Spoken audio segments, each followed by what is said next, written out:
Hello everyone and welcome to Best Side Cycling. This video of course is pretty different. As you can tell, I'm sort of in a Zwift race, which is sort of like a game that you can have your indoor trainer connect to, and this is part of the Zwift Racing League, which is sort of a really well organized type of thing that goes on through the winter. There's thousands of teams that join, there's ranks, division, all very sort of well set up to ensure fair play, so as much as they can. So yeah, I'm here with my team Coalition, and today is sort of memorable because it's my first time getting an official first place. So this course is sort of fun because there's a big hill right in the near the beginning, and there's 2 laps of that. So spoilers alert for those that know me. I am a climber and a extreme featherweight, so I'm definitely sort of playing my own game when it comes to how I ride indoors and outdoors. So you'll experience that through this ride. And then also I wanted to, as this was just going to go on, plug sort of my Zwift club and as well as Zwift referral links. So if you're looking to ride indoors, there's a referral link that you can use, and if you use it, you'll be able to get like a whole month off. And then of that, and then also I do host social rides every Monday, and I've been doing that for the past couple months. I posted it in other places, and we've been getting a good group of like 6-7 people, and we hang out on Discord. So if you want to do that too, you can join me. It's an easy way that we can ride together online. That's all I had, and let's get on with the race. All right, so since I know a lot of my viewers probably aren't super into Zwift, I'm gonna narrate a lot more and give context about how this all works and sort of what's happening. But really the main thing here is that you can sort of see a lot of my stats going up on the top left. That's my cadence, my power, how much work I'm putting in the bike, and then my heart rate monitor. Unfortunately for this time, I didn't manage to set up my webcam yet, so you won't be able to see my suffer face, but maybe in the future. And then at the top there, you can see sort of the remaining time in the race or distance, 28 kilometers, and then other stats like that. So how it works is that we are in the C category today, and basically there's like different tiers from D to A, and they sort of have like their own ranges in which how much sort of watts and how well you sort of climb, watts per kilo.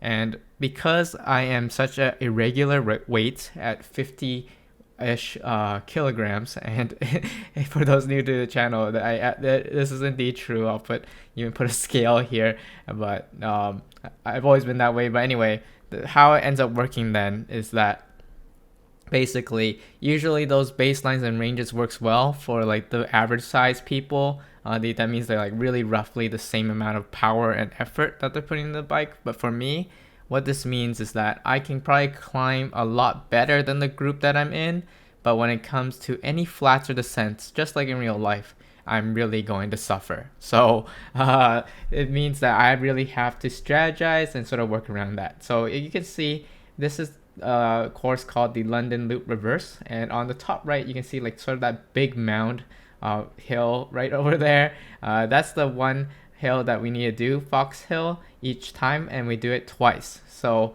basically here we're already in 2 kilometers, and I'm already about to start ramp up and give this a go. So you can already see my watts are going up on the top left. I'm gonna sort of test myself and see just how far of a lead I can build, and yeah, off the front I go. This is probably, I don't know, I'm very bad at pacing these, and I probably go too hard, but I often get too excited whenever I start running into a climb, and this trait is both apparent in real life and in the virtual world. So yeah, so now I'm off a little bit alone, and you can sort of see the time there on the right where there's like plus 1 second with the other people, and then that gives you a really good idea of sort of where far you're at. And there's also like a mini map on the top right. So in terms of why I'm doing this breakaway now, it's not really to commit and to win the race. That's probably too much to ask for. There's a lot more to go, and just like in real life, the draft effect in Zwift is very, very important. Also, this is a completely teams event, so there's 12 teams per sort of race, and each team can bring up to 6 people. So really, you see there's 57 that participated today. So yeah, but our team had 6 people, and really the idea here for me is just to sort of soften up the group, to make me break it up some, and then maybe force other people to chase, and then have my teammates able to just sort of stick on wheels.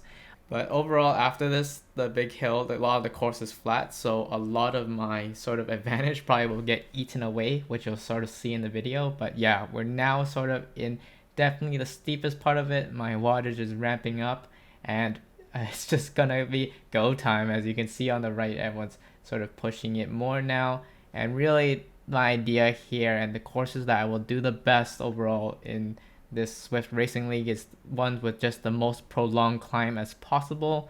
I'm not much of a sprinter, so really even for those really short sort of climbs and hills, I don't pretty much have much advantage over other people because they can also sort of like burst over those hills. But when the longer the hill, that definitely the bigger my advantage. So right, that's why I went out a little bit earlier just to give me that buffer, and also now is sort of time to show off the legs. So we're going here, and the timers just keep going up, which is a good sign. I really do enjoy Zwift racing in the sense that I really like that it gives me a very good sort of motivation to ride hard. It's not always easy to do that, but when you sort of a game to follow behind, that's what I like about it. I'm not a very competitive person in real life in the sense that I would never join like a real life race just because I am too risk averse for that sort of thing, and it definitely would make me nervous. But when you're just sitting home on a trainer with everything around you and all you have to be concerned about is like how hard you're riding, that's sort of different. I think that's sort of fun, and that's also why I like climbing hills as well. It's just a added level of safety where you're not going as fast, as well as I am a very lazy person, so the hill really forces me to work, and the feeling that you reach as you get over the top, which we're gonna get to soon. And my lead now is already built to 30 seconds for the people just behind me, so that's a really good sign. Really, I sort of gives me some confidence that I might be able to do a full breakaway the second lap. But for this lap, I do have it already pretty intent on my mind that I am probably going to chill after this effort and then sort of get caught up. But we'll have to wait and see. Or I didn't really know how fast it would be until that would happen. So right about now, we made it across the top of the hill, and we're gonna start heading out our descent. So at this point, I do feel sort of gassed. Of course, I didn't go completely. I'm not completely gone because I know there's a whole second lap, but I'm not sure if my strategy of actually softening the other riders worked just quite yet. It's really interesting, the dynamics of sort of how it works, because all these people are like real people. They're not like robots or computers or something. So definitely just like how you have like a certain number of matches and hard efforts, you can also notice that in the game. And there's definitely like a lot of those normal patterns of like people working hard, people resting, and stuff like that. So we're definitely across the top now, and this is going to turn into a descent soon. So yeah, really not much to focus too much on here, except the interesting thing is that they have like power-ups in this game as well. So on the top, that flashing icon is an anvil, and it temporarily makes you heavier. So I was going to use it as soon as I got passed by the group. I would use it to sort of latch on, because as you will soon see, basically the people going downhill, just like in real life, if they coast and I'm pedaling, they're still gonna like zoom past me. So I need as much sort of help I can get in order to match their speeds on the downhill. And just with that descent, my advantage has gone all the way from 40 seconds to only 10, and quickly disappearing. The effects of heavier weight, drafting as a team, and probably using multiple anvils in a group, all that together really adds up a lot, and it really speaks to sort of, even though not all the physics of real life are implemented in this, a lot of them are, and it really makes it sort of a team sport, just like how cycling is in real life. So at this point, I know I'm gonna get caught. So yeah, you can sort of see at the bottom the red versus the blue. That's like how hard your effort is compared to your FTP, sort of like how much you can hold for an hour. So I've definitely been just focused on recovering, not really thinking about truly breaking away this lap. So as I get caught about here from the rest of the course to the finish and end of the first lap, it is generally pretty flat. There's like some rolly parts, some ups and downs, some little steep bits and little downhills, but nothing compared to what we just did. So definitely from my mindset at this point, until the second lap is just to hold on to the group, just sort of chill and then see what happens. And I think that's probably what a lot of the group we're in is also going to do. At this point, you can sort of also see on the right that there's probably like multiple groups that have been formed. So there's this lead group here. Maybe it looks like there's about like 9 of us, and then the ones after at the 34-second mark. And that's all you can sort of take and use the information from there. And yeah, you can see there's like this steep escalator thing. And then yeah, I don't have the watts to just sprint that out, so I just let them go for it. And yeah, so here I'm finally back on someone's wheel. I get some much needed draft, and I still didn't use my anvil yet. It was a pretty awkward timing here just because I already finished the downhill, so I'll probably just use it before we make the end of the first lap, because there's also another power up that you get there. But here, yeah, I'm going to forward again as we finish looping through into the city to the end of the first lap. As mentioned, this section is not nearly as hilly as what we were just doing, just ups and downs. It looks like this lead group is about like 10 people, and there's 3 of our jerseys here, so that's very, very good sign. And yeah, I am just doing as least amount of work as possible, and the group as well here seems like for the most part everyone's just sort of chilling, just sort of preparing for the sort of second lap and second hill, because that's where the main sort of gaps will be formed, so people want to make sure they're well rested for that. But in terms of being caught by the second group, it looks like it's a 30-second sort of difference, so probably don't have to worry too much about that. People are just sort of going on. So let me know what you think of this video so far. I know it's super different than what I usually post, but I really do enjoy Zwift for the off season, because I think my ethos is really just to pedal every day, and really having an indoor setup during the rainy, dark, and cold season really helps, especially sometimes when there's little black ice out on the ground and stuff like that. And as we're going along here, yeah, you can sort of see our characters sort of shifting around.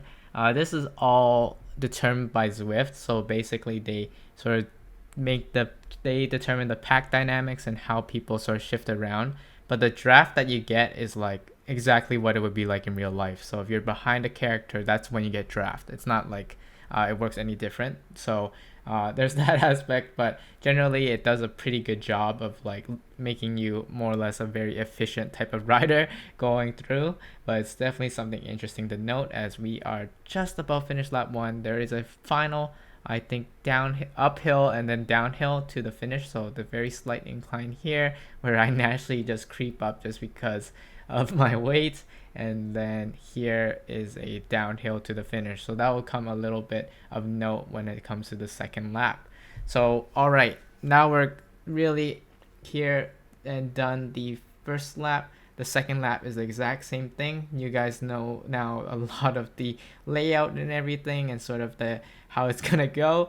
My intentions are pretty much exactly the same. I'm gonna sort of do my thing on the hill and see what happens. The way I see it here at this point is that I'll probably either be able to break away, or I'll probably end up at the back of this pack after they all pass me on the flat and descents, and then just all out sprint me at the finish. So there's a lot of interesting tactical decisions when it comes to this game, but it's all in good fun. And I think regardless, it should help my team if I sort of force the effort, and then other people can just follow behind them and make use of the draft as other people are working. That way they can get a better sprint and better result at the end. So this is still all fast forwarding. Now we're officially in the second lap.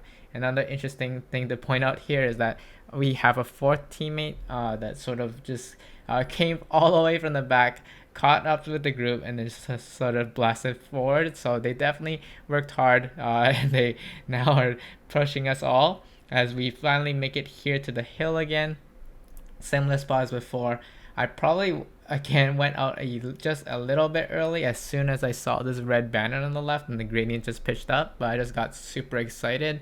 There's the power up there on the top left, the feather, and then I decide to use that as well as soon as I see some of the steeper gradients. And here we go as we start putting our summer face on, and my beats per minute goes into the 180s, which is near my max. So it's just basically full time trial mode now as we approach the marker here on the ground, and I am just going to try to build as big a gap as I can.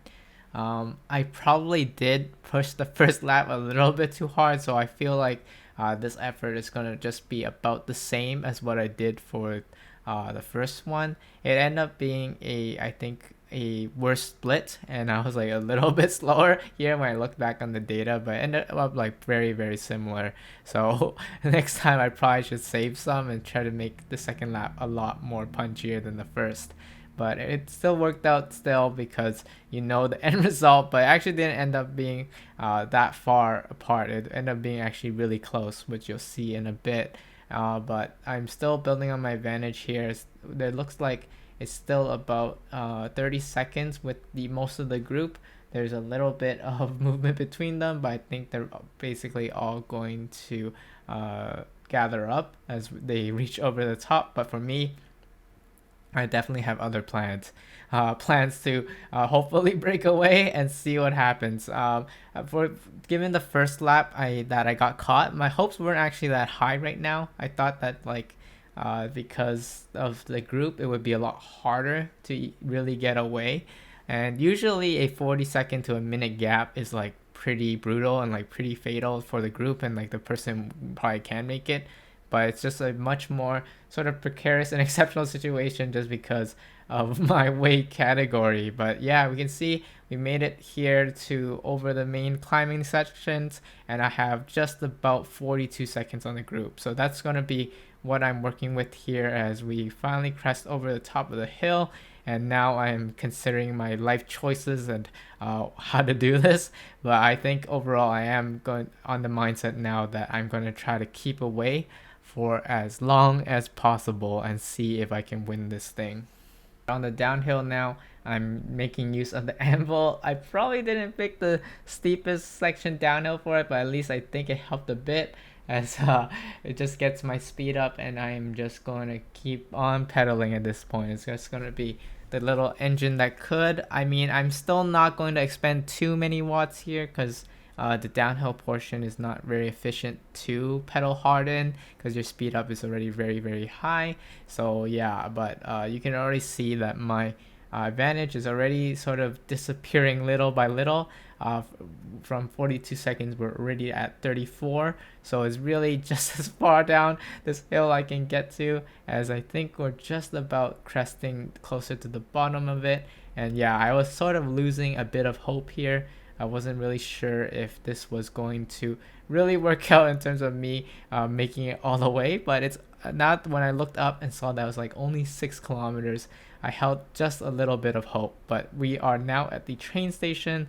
The downhill is gone, but my advantage is now only at 18 seconds, and it's gonna get really, really close here. As yeah, I was sort of thankful that I wasn't with the group for this like random pitch of an escalator, because this sprint really isn't my thing. So I make a small effort here to get over, but like it's not anything super substantial. You can see other people's numbers are just as high going through, and my advantage is now only 10-11 seconds. So I'm definitely getting real nervous here, and was really honestly starting to lose a bit of hope, just because I think they managed to whittle the group down now. I think there's only like about 7 people there. So they dropped a couple people on that hill, but them working together definitely would easily be able to catch up with me. But it seemed just a little bit that they weren't trying that hard yet. So even for me holding these sort of wattages, I was able to just keep my placement somewhat steady.